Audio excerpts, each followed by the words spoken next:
Hi everyone, today I have a very simple challenge for Gary Mosher, also known as DraftScience, also known as the guy who disproved every physics textbook ever written using a webcam and a 5 square inch dry erase board, all this while smoking pot.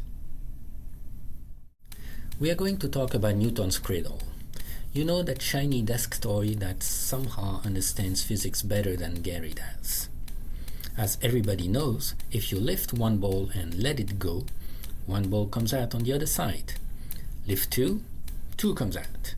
Lift three, three comes out. It's beautiful, it's precise, it's everything Gary's understanding of energy is not. Now, for this to work properly, all the balls must be identical and the net external force on the system must be zero during the collision. That's what guarantees momentum conservation. When the balls are swinging, gravity is doing its thing, so momentum isn't conserved. That's why the balls accelerate. But when they collide, strings vertical, gravity is totally compensated by the string's tension, so the net force on the system is zero and total momentum of the cradle is conserved.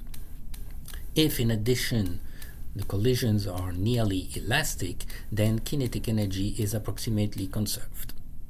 But here's where Gary enters the chat.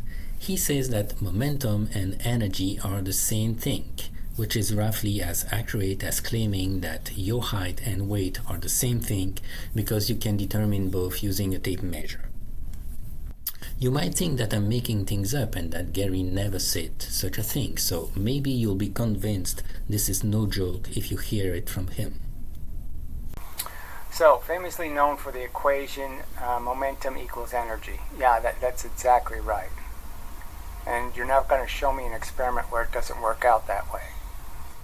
So, he said you are not going to show me an experiment where it doesn't work out that way. Okay, Gary, here's the challenge.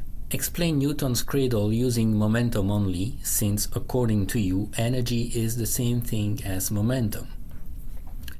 Explain to us why when one ball hits the others at 1 meters per second, the ball on the opposite end also leaves at 1 meter per second, instead of 2 balls gently moving at 0.5 meters per second, or 5 balls gently moving away at 0.2 meters per second each. In any cases, momentum would be conserved. So, what makes the cradle choose the first outcome? Try to explain it to us. So, what it's gonna be, Gary? Another 1 hour and 47-minute monologue in which you expose your complete ignorance? Come on, Gary. John Mandelbauer is capable of achieving the same result in a single sentence. We are waiting, Gary.